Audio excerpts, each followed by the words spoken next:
Coming up on the Impact Report.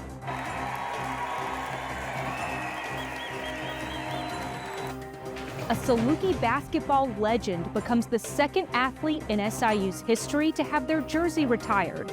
Former NBA player Mike Glenn returns to campus to be honored alongside fellow Black Saluki leaders. Plus, transformation continues at the Tedric Welcome Center.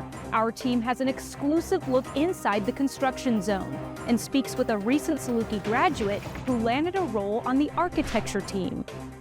And this month, in the lab. I'm Jeff Gleam, and we're here at the School of Automotive, and we're going to learn what drives our automotive students to success. But first, major developments at the Touch of Nature Outdoor Education Center, where crews are building a brand new facility for the entire Southern Illinois region to study wildlife and explore nature. This was made possible by the generosity of an SIU alumnus. The Impact Report starts right now.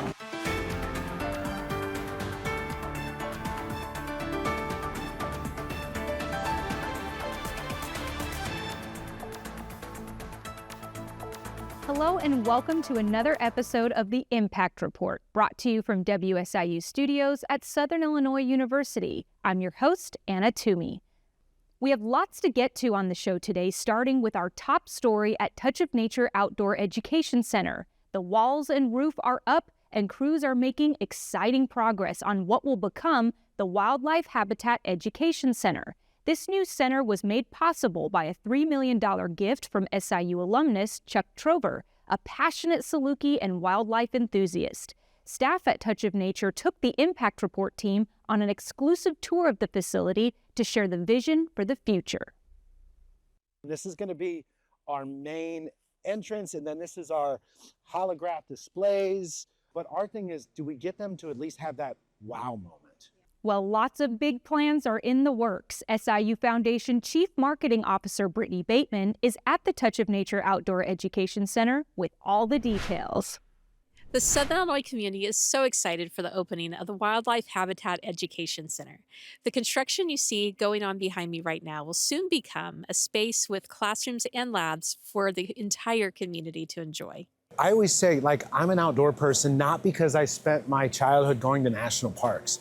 I played outside, right? And that's what I want. I want kids to be excited about going outside. For Brian Croft, teaching children about nature is a way of life. As director of Touch of Nature, he says the new Wildlife Habitat Education Center is a game changer and will help him expand the type of programs he's able to offer Southern Illinois students. So way back there, there'll be a classroom space, and then we'll be able to do we do a lot of programs with Project Wet, Wild, and other environmental ed curriculums and things like that. And then what's great is with the SIU Credit Union Trailhead Pavilion, we'll have places for lunch spots, the trails, we can do interactive hikes. And so we can have a group of 100 middle school kids, and we can keep them entertained for a whole day just right here. It's pretty exciting. It's like having a front seat to watching a miracle happen every day, basically. SIU Foundation Director of Development, Sarah Bond, worked closely with SIU alumnus Chuck Trover on this project. His $3 million gift is what made the Wildlife Habitat Education Center possible. Trover attended the groundbreaking ceremony for the project last September. It's very humbling, actually, because you meet someone who has who's a visionary, but he's also building a legacy, and we're right there with him. Chuck Trover, started as a donor and has become a friend, really came to us and said, I want to build something that really introduces the outdoors to kids. And what can we do to do that? Crews are hoping that construction will be complete this summer, with the actual opening date being sometime in 2027. We'll let you know as soon as we get that information. Reporting from Touch of Nature, I'm Brittany Bateman. This is amazing news. One alumnus's passion for the outdoors has become an opportunity for others to learn. Now that's the Saluki way. To learn more about the Wildlife Habitat Education Center, look for this story on siuf.org. I'm glad that we're able to celebrate individuals today and continue to celebrate our inclusion and our diversity on this campus. Saluki alumni and friends gathered at the SIU Student Center to honor 7 Black alumni whose leadership and service have made an impact on communities across the country. The SIU Foundation sponsored the event as part of Black History Month celebrations. Those honored have a wide range of experiences and life accomplishments, including one alumnus who was part of the Little Rock Nine, another who was a NASA astronaut, and others who were civil rights leaders and trailblazers in their field. I want to be the first or second or third to congratulate each of you on your accomplishments in making this university what it is today. Without you, I am very clear, I would not be here. Without you, some of my staff members would not be here, right? Our institution would not be what it is today. Later in the show, SIU Foundation CEO Matt Kupek interviews SIU's Vice Chancellor for Anti-Racism, Diversity, Equity, and Inclusion, Dr. Paul Frazier, about the importance of bringing Black alumni leaders back to campus. Stay tuned. One of the alumni honored at the Voices of Impact luncheon is former NBA star and Saluki Hall of Famer Mike Glenn, who played for Saluki basketball in the late 70s. His iconic jersey was officially retired at halftime during the recent men's basketball game against Murray State. Glenn's jersey becomes the second retired by Saluki basketball, joining Amy Rakers. Glenn ranks 4th on SIU's all-time scoring list. He helped lead the 1976-77 team to a Missouri Valley Conference title. In 1980, Glenn founded the first summer basketball camp for deaf and hard of hearing athletes. He earned his bachelor's from SIU in mathematics. While it's all fun and games with the SIU Alumni Association, dozens of Salukis met up for a trivia night in St. Louis. The SIU Alumni Association hosts this event every year at the Shrewsbury City Center. Alumni get to participate in trivia games and a silent auction. All proceeds go towards scholarships that help St. Louis area students attend SIU. The St. Louis Alumni Chapter is close to its goal of establishing a $25,000 endowed scholarship. At this most recent trivia night, they raised nearly $9,000. We're so glad to see this tradition continue. We're just a few months away from the grand opening of the Tedric Welcome Center, the newest major construction on SIU's campus in a decade. The exterior of the building is really starting to take shape. Crews are focused primarily on getting internal systems and aesthetics completed. The Tedric Welcome Center will be a 2-story building housing SIU Foundation staff on the 1st and 2nd floors. The Welcome Center will feature a large event space, a portico, and a lobby area that will be home base for campus tours. Abby Frankel is a recent Saluki graduate who landed a role on the architecture team for the Tedric Welcome Center. SIU Foundation Chief Operating Officer Jeff Gleam spoke with Abby about her experience behind the scenes. So I'm here at the Tedric Welcome Center. We're on the 2nd floor, and we're overlooking campus here, and we have a beautiful shot of the Student Center here, just to kind of give you an idea of where we're at and where the building is in relationship to the Student Center and on campus. But I'm here with Abby Frankel, who is a part of the architectural team on this project.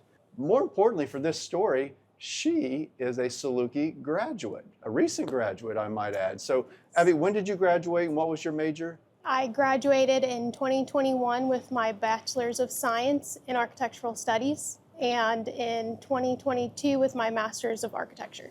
2 times Saluki. Two I want to make sure we SIU get that in too. Okay. Yeah. What has it been like to work on a project of this magnitude for your alma mater? It has been amazing. I've been very lucky. I'm from Heron, so I'm local. I stayed local for school for both of my degrees.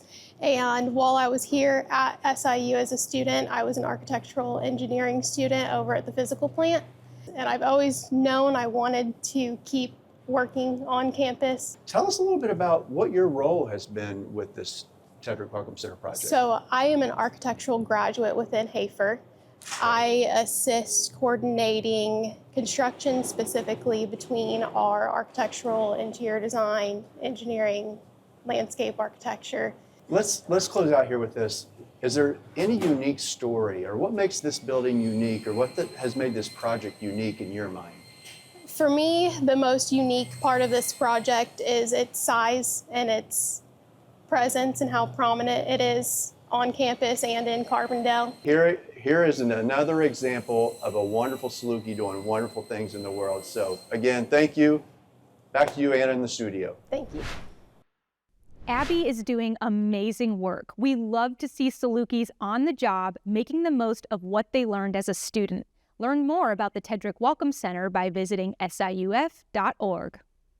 He served our country in Vietnam, attended SIU on the GI Bill, and went on to build his own civil engineering company. 1973 graduate Bill Seegesser says SIU helped make this possible, and now he and his wife Shirley are giving back with a $100,000 endowed scholarship and $500,000 planned gift to the College of Engineering, Computing, Technology, and Mathematics. The Seegessers met in high school, and Shirley helped put Bill through school at SIU by working at the Southern Illinoisan newspaper. The Seegessers are pictured here with their recent scholarship recipient, Ricardo Salgado, who is a junior studying civil engineering. We had the chance to speak with Bill and Shirley Seegesser about what inspired them to help future Salukis. SIU basically wrapped their arms around me and said, "You're in the right place." It's probably the best thing ever happened to me. I liked SIU, Bill did too. We liked the area. We felt at home there. I mean, We've been talking about doing different things with some of our funds. You start reflecting on things of what was really important in your life to let you get to where you're at today, to be in the position where you might be able to do something for somebody else. And for me, the obvious answer was SIU. The William and Shirley Seegesser Engineering Excellence Scholarship will prioritize first-generation students pursuing degrees in engineering fields. Bill and Shirley say they hope they can ease the financial burden for future students and help them believe in their potential. The Seegessers are part of a broader Saluki community that has generously supported students by establishing dozens of scholarships. SIU senior Lydia Phelps is one example of a student who needed that support in order to afford her education. Lydia is the current president of undergraduate student government at SIU and is originally from Marion, Illinois. Phelps has received several scholarships during her time at SIU, including the Southern 150 Scholars Excellence Award, which is given to SIU students whose hometowns are located south of Interstate 64. To know that there was not one person, but a collective group of people who were willing to contribute to my scholarship fund that helped pay my way, immense gratitude. There's no other way to describe it. The weight it lifts off your shoulders knowing that not only do you get to go to college, but you can afford to get to go to college. It's a feeling unlike anything else. Lydia makes Saluki Nation proud. After graduation, Lydia says she plans to attend law school and pursue a career in agricultural economic law. Coming up, we shift gears to SIU's School of Automotive Technology. SIU Foundation Chief Operating Officer Jeff Gleam is going under the hood to find out what makes students here among the best in their field. Stay with us.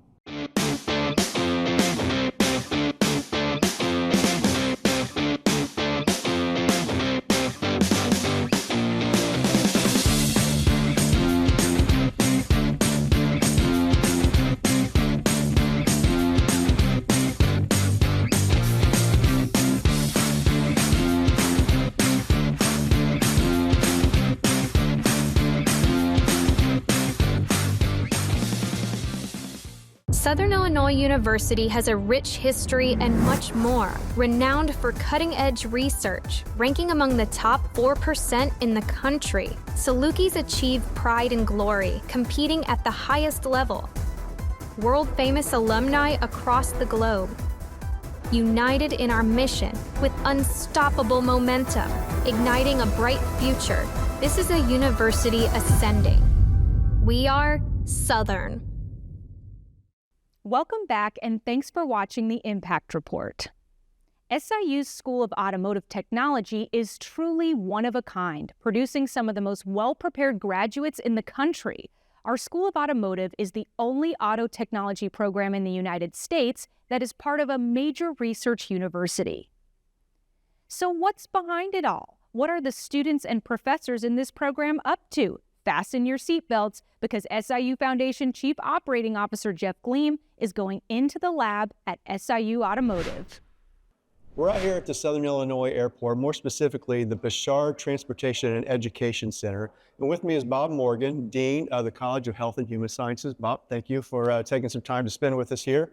Tell us a little bit about this building, first of all. As Jeff said, we're in the Bashard Transportation Education Center, a beautiful 180,000 square foot facility that houses both the School of Aviation and Automotive. But today, we're going to highlight Automotive. We have the best automotive program in the country. As one piece of proof of that, our automotive program has a 90% job placement rate prior to graduation. I think we're going to go take a look and see what we can learn. I'm here with Drew Cruxwell, the director of School of Automotive program. Is this what you call a lab space? Is Yes, this a classroom space? What is this space? This is our automatic transmissions laboratory. When students come in here, they're completely hands-on. They're using their tool sets with proper safety equipment, and they're going through the practice of rebuilding automatic transmissions, a very expensive system within the car. What's important in our program is that when you finish reassembling, you'll actually test it on the transmission dynamometer. And so that's a contraption that has all the connections and hookups we need. We can take this unit,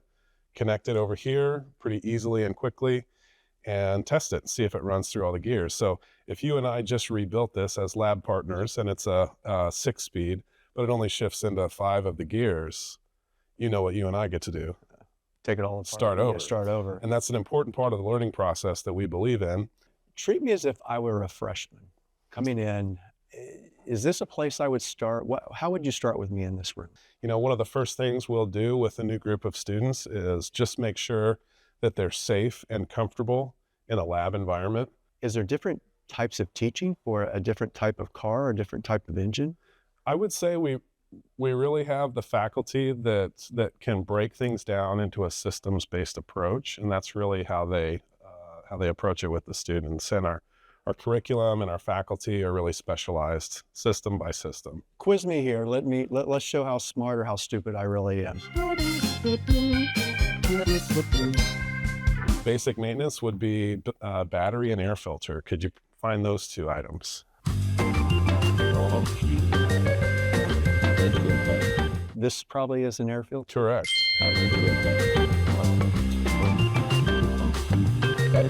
I got to believe the battery is somewhere over here. Yeah, and the telltale over here is the positive and negative terminal signs. Let's see if I can identify something below.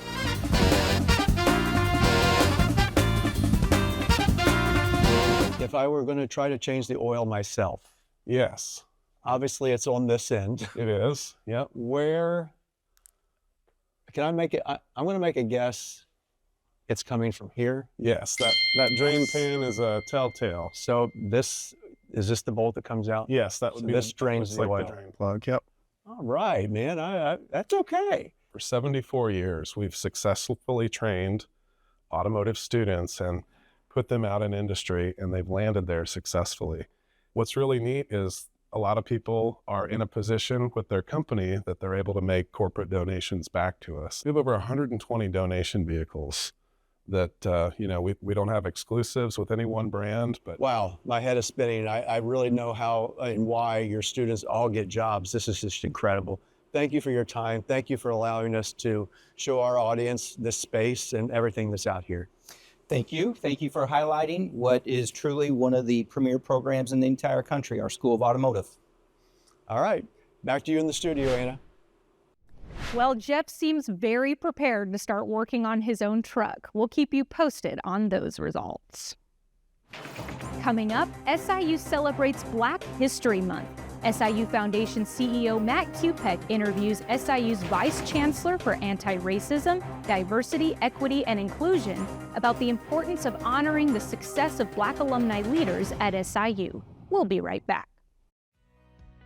The SIU Alumni Association is proud to announce that the Saluki market is officially open. This e-com platform powered by Shopify showcases the products and stories of entrepreneurs who are alumni, students, and friends of SIU. Browse and purchase hundreds of items offered by your fellow Salukis. Best of all, a portion of each sale goes to support scholarships and programs for current students. Shop SIU first by visiting www.salukimarket.com. Welcome back, and thanks for watching the Impact Report. I'm Matt Kupek, CEO of the SIU Foundation, We're celebrating Black History Month by honoring Saluki alumni whose leadership and service have made our community stronger. The SIU Foundation hosted a luncheon called Voices of Impact, where Black alumni leaders were recognized. Happy to be here. Joined now is by Dr. Paul Frazier, Vice Chancellor for Anti-Racism, Diversity, Equity, and Inclusion. Paul, tell us about the Voices of Impact event. Thank you, Matt. This event was to honor some of our alums and some of their accomplishments since leaving SIU. One of the things I've found interesting about SIU is, regardless of where you travel, there's always a Saluki, and they're typically doing something really great. You know, the luncheon was really great. Chance to bring people back to campus, some who hadn't been back to campus in several years. Also a chance for our students to interact and talk to individuals about their experience. You know, I think we could tell them and we could show them, but the individuals that came back and the impact they've had across the country was a pleasure for all of us that were able to participate. Well, let's go ahead and let's hear from some of the honorees at this great Voices of Impact event. It means so much for me to be honored today with all these great heroes that I was eating lunch with today and spending some time with, because I think we're part of a legacy and we're leaving it for the next group. What did you all go through? What was life like? Why is life better? Because you were there. When I think about a recognition like this, it really makes me reflect on where I've been and how I continue to show up for others. I've always also been reflecting on the importance of representation. I think it's important for those who are coming behind us. And I hope the message they get is, if she can, I can. If she can overcome obstacles and barriers, then so can I. Recognizing Black alumni change makers is essential because representation matters. When students see people who look like them, who comes from similar circumstances, who have made meaningful contributions, it expands what they believe is possible. I think the most important thing we can do is to start educating young people in a real way. Not giving them the canned narrative that we have already available on shelves and in written treatises, but to have an honest and open conversation. The basis of my life has been here at the university. If there was a message I would like to leave, it would be to tell young people who come to this place to persist. Do the very best that you can do at whatever you do. And that will pay off for you later. Do the very best that you can do at whatever you do. Really important stuff we just heard there, Dr. Frazier. And you think about our history, diversity, equity, inclusion. We were a leader long before we founded, long before it was popular. So why is it important that we protect these legacies and showcase these legacies as we've done with this event? You know, I think it's always important to honor the rich history of SIU, Carbondale. It's important that for several reasons, right? It helps us with recruiting. It helps us preserve who we were. And it gives it an identity and an imprint across the nation, showing that we were the first, that we were leaders, and showing that our alums from across the country were leaders in every field. Any field that you can name, any major, we have Salukis that did the job the best. I love when people refer to it being both good and great as a university. You do the right thing and you're great at it. Right. In your leadership here, we're doing some wonderful things as related to diversity, equity, inclusion. Tell us. Thank you, Matt. I think one of the things that we focus on is the inclusion part. As you look at this diverse group of individuals that we just offered, and you look at our current student body and student bodies that came before them, very diverse, very rich. And I think from a cultural standpoint, we were able to learn and gain understanding of those that we didn't necessarily have that before we came to SIUC. Just another thing to make us proud to be part of the Saluki Nation here at SIU. So Thank you, Dr. Frazier. Congratulations on this incredible event as we celebrate the history, the legacy of African Americans here at SIU. We'll be right back after the break. Southern Illinois University has a rich history and much more. Renowned for cutting-edge research, ranking among the top 4% in the country. Salukis achieve pride and glory, competing at the highest level. World-famous alumni across the globe. United in our mission with unstoppable momentum, igniting a bright future. This is a university ascending. We are Southern.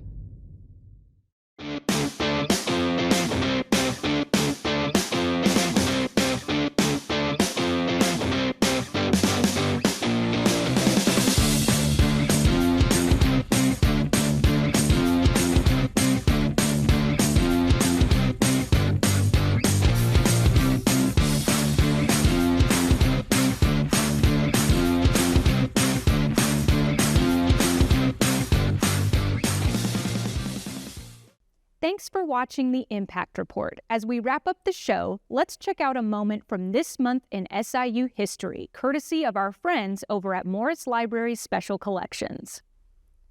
You're probably looking at these photos and wondering what on earth is going on. What you're seeing is an art display at Campus Lake. On February 16, 1964, visiting world-renowned artist Alan Capro staged what's called a happening at Campus Lake. Capro had coined the term several years before as a way to describe what would later be known as performance art. Happening became a catchword of the 1960s. The performance art we see in these photos involves what a reporter on the scene described as furniture falling from trees and men furiously building a stone wall. We'll leave the interpretation up to you. And now, a moment with our beloved Saluki mascot, Gray Dog.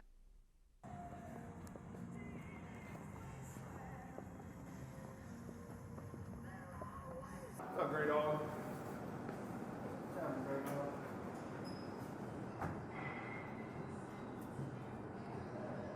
Oh, hey, Gray Dog.